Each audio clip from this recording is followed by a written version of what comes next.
Ilia Topuria, me. He's a once-in-a-generation talent. He knocked out in 3 fights 3 all-time greats. Volkanovski, and then he knocks out Max Holloway, and then he knocks out Charles Oliveira. Like, who knocks out Charles Oliveira in the first round like that? He can take it, too. When he was competing at featherweight, he took a fight at lightweight against Jai Herbert. Jai Herbert, in the first round, caught him with a perfect head kick, dropped him, and then the second round, Ilia just put him into the shadow realm. Is he good at grappling as well? He's phenomenal at grappling. Really? That's his main base. I didn't even know that. Because you don't see that much nowadays. He just knocks everyone out. He's fucking spooky good.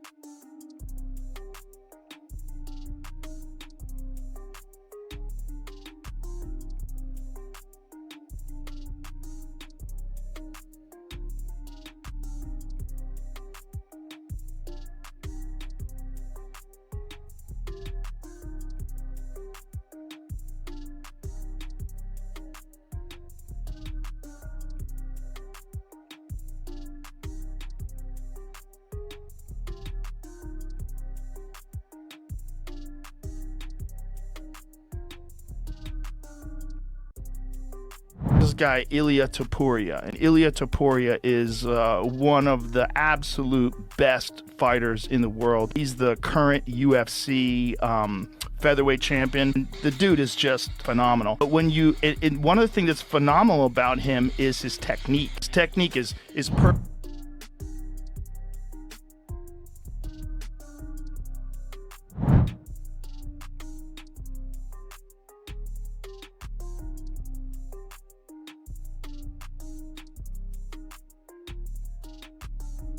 The UFC has now revealed the full lineup for the White House card, and one fight immediately became the center of attention. Dana White confirmed that Ilia Topuria will put his lightweight title on the line against interim champion Justin Gaethje in a huge unification fight. The moment that announcement went public, the attention shifted fast. Fans, analysts, and fighters all started talking about the same thing, because this matchup feels like the kind of fight that can take over the entire event. Topuria wasted no time showing where his mind was at. Almost right after the news broke, he started sharing early clips from camp, making it clear that he was already back to work and fully locked in. That added even more energy to the story. Because it gave people the feeling that this was not just a fight that got announced on paper. It already felt alive. It already felt real. Once the matchup became official, the talk around the event moved in one direction. Now, the biggest question is obvious. What happens when one of the most accurate and dangerous finishers in the sport meets one of the most violent and fearless brawlers in MMA? And they do it on a stage this massive. That is the reason this fight has grabbed so much attention so quickly. It is not just the name, and it is not just the title. It is the clash of styles, the pressure of the setting, and the feeling that something unforgettable could happen the second they engage.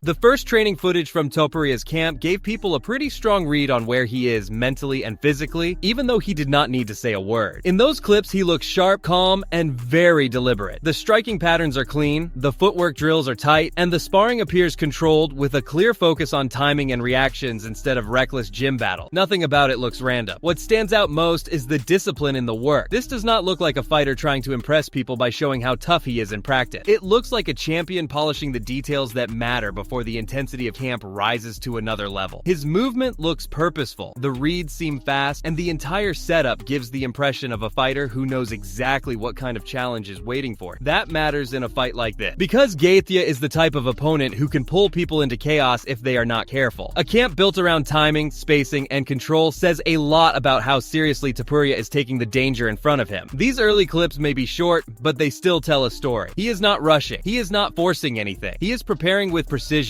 and that alone has made many people believe he is approaching this fight with the mindset of someone who plans to stay one step ahead.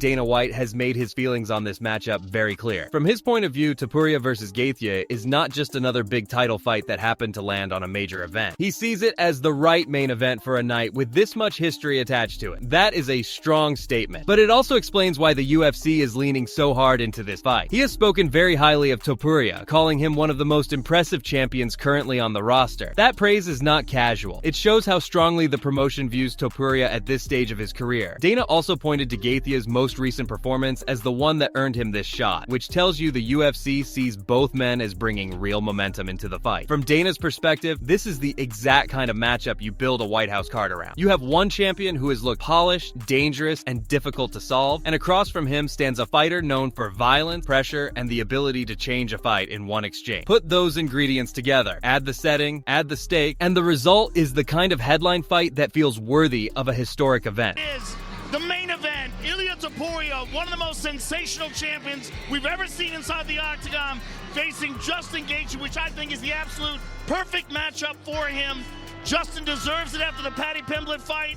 Ilia Topuria has been just a complete and total phenom, and I can't wait to see what happens at the Demetrius Johnson is firmly on the side of people who believe this is an excellent main event. His support for the fight is not based only on the location or the size of the event. He likes the matchup itself, and that says a lot coming from someone with his level of experience and understanding of the sport. To him, this is a real fight with real layers, and that is why it worked. Right now, Johnson sees Topuria as the rightful favorite. The reasons are easy to understand. He brings a complete skill set, he fights with a high level of intelligence, he has shown durability, and he carries serious power that can change everything with one clean shot. Every exchange with Topuria comes with danger, and that is part of what makes him so difficult to deal with. He does not need many openings to make someone pay. At the same time, Demetrius is very interested in the version of Justin Gaethje that shows up strategically. He mentioned that Gaethje has changed his style in past fights depending on the opponent in front of him. Sometimes he has pulled back from pure brawling and chosen a more selective, measured approach on the feet. That detail is important here, because this is not a fight where reckless pressure automatically gives you the best chance to win. Johnson is watching to see how much discipline Gaethje can bring into the cage once Topuria starts pressing forward. That tension between Topuria's pressure and Gaethje's decision-making could become one of the most important parts of the entire fight. Talk about the fights,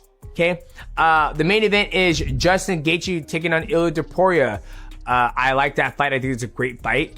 I think the biggest thing, like off the top of my head, I think Ilia Topuria knocks him out, but I do see a world where Justin Gaethje can knock him out as well. But Ilia Topuria is so damn good, and his IQ is really high, and he can take a shot, and he damn well can give a shot. But the other flip side of this, what makes me excited, is to see how Justin Gaethje approaches it after spending time with him playing football. Because when he was talking about Paddy Pimblett, he was like, well, Paddy can't kick, so I was okay going into his power. How will he approach this fight against Ilia Topuria, where someone who can kick and has a lot of power? And then in a co-main, Ariel Helwani has pushed back hard against the idea that this White House card should be seen as disappointing just because it does not feature a wild number of title fights. In his view, that criticism got out of hand because fans built up an unrealistic version of the event in their own mind. Once people started talking about 7 or 8 titles being on the line, the expectations stopped being reasonable. That is the point he keeps coming back to. The event should be judged for what it actually is, not for a fantasy version that was never likely to happen. A card does not need a stack of belts from top to bottom to feel major. What it needs is a fight at the top that feels big, meaningful, and dangerous enough to carry the night. And Helwani's argument is that people let rumor and imagination raise the bar to a place no real card was ever going to reach. Because of that, he does not buy the idea that this lineup somehow failed. He sees the reaction from some fans as a case of expectations getting inflated far beyond reality. Once that happens, even a strong main event can get judged unfairly. His position is simple. The card was never going to match every fantasy people built online, and that does not mean the final product is weak. 2 title fights. It was not the 7 to 8 title fights as was initially promised. It's a marquee main event. I know that there are some people who are upset. I know that there are some people who are trying to say like, hey, this is a letdown. This is an incredible 6-fight card, and it was never going to be 7 to 8 title fights. That was never going to happen. That would screw up the rest of their schedule. Ilia Topuria coming back against Justin Gaethje is a massive, massive fight. It is a marquee fight.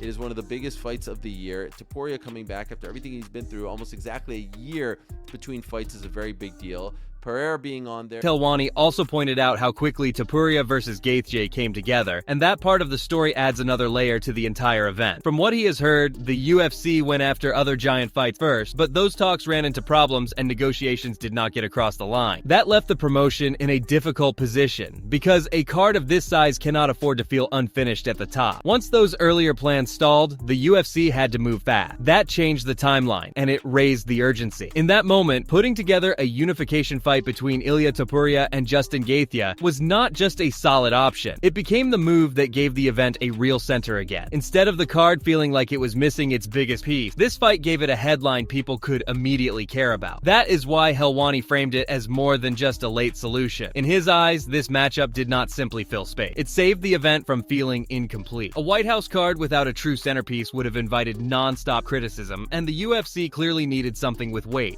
danger, and star power. Topuria versus Gaethje checked those boxes fast. Fight could get done. There was massive skepticism. And I also know that Topuria versus Gaethje happened rather quickly as well. And so my feeling is, and I just want to say, the UFC put the fear of God in every MMA manager out there. Like I'm not really in the fight breaking news business anymore, but I did poke around in the dying days. Once Dana White said that they had to, I wanted to see what was up. I even told guys, like, I don't even care. Like, I'm not trying to break this. I'm just curious. That's the God's honest truth. They put the fear of God in these managers, and they've been doing this for a long time, but never quite like... MMA Guru has also rejected the conspiracy talk surrounding this fight. Some fans started pushing the idea that the UFC would never allow Justin Gaethje to lose if he were the American headliner in a White House main event, but he does not believe that logic holds up. He sees that kind of claim as fan-driven noise, not something grounded in what actually happens once the cage door closes. His view is much more direct. If this fight plays out according to current form, then Ilia Topuria should be the favorite, and he should be favored for real reason. He is younger, he is right in the middle of his athletic prime, and he has true one-shot knockout power. That is not hype. That is the kind of threat Gaethje has to respect every second of the fight. One mistake can flip everything. Even so, Guru understands why Gaethje would welcome this matchup. Justin's style creates action almost automatically. He pushes forward, he exchanges, and he is comfortable in violent moments that many fighters would try to avoid. That means the fight is likely to be tense from the opening minute, because both men have the kind of power that can end things quickly. Guru's point is that the danger runs both ways, but if you look at age, timing, momentum, and finishing ability, it makes sense that many people are leaning toward Topuria. Never gonna have a US fighter lose in the main event. Yeah, they are. Justin Gaethje's gonna lose to Ilia Topuria in the main event in the White House. If he pulls it off, it'll be cinema, okay? And I'll assume that the rig is in, and Topuria has been paid $10 million to make the US look good on the world stage, because Gaethje, he's the all-American. He's red, white, he bleeds red, white, and blue, brother. You know what I mean? He's going to be there. He's the only American that's even in conversations to ever be in a title fight. Unless they did Yan O'Malley too. Which people would still complain about, by the way. But it's the only other way they could have a US fighter in a title fight. Jones was never coming back. But Topuria Gaethje's a sick fight. Amazing fight. Love it. I think it's great as the main event of this White House card. But we could have done with a stronger undercard. And that's where Justin Gaethje has said that the moment this fight became official, camp basically picked right back up. He had no interest in taking a long break or easing his way back into training. He wanted to move straight from one preparation into the next. Keep the rhythm going and stay in that competitive mindset without wasting time. That approach says a lot about how seriously he is treating this opportunity. For Gaethje, this fight means more than a belt. He has spoken about his roots in a small Arizona town, the copper mining background in his family, and the pride he feels about representing where he comes from. Fighting on the White House lawn adds a completely different kind of emotion to the moment. In his mind, this is not just another big event on the UFC schedule. It feels like a once-in-a-lifetime stage. That is why he talks about it with so much weight behind his word. This is not only about becoming champion, it is also about carrying his story, his hometown, and his family history into a setting unlike anything the sport has seen before. For him, the title matters. But the meaning of the moment stretches far beyond that. He has a chance to represent his country, his background, and his journey on a stage no fighter has ever competed on before. And that gives this matchup even more emotion going into fight night. Let us know in the comments who you are backing, Ilia Topuria or Justin Gaethje, and how you think this fight ends on the White House lawn.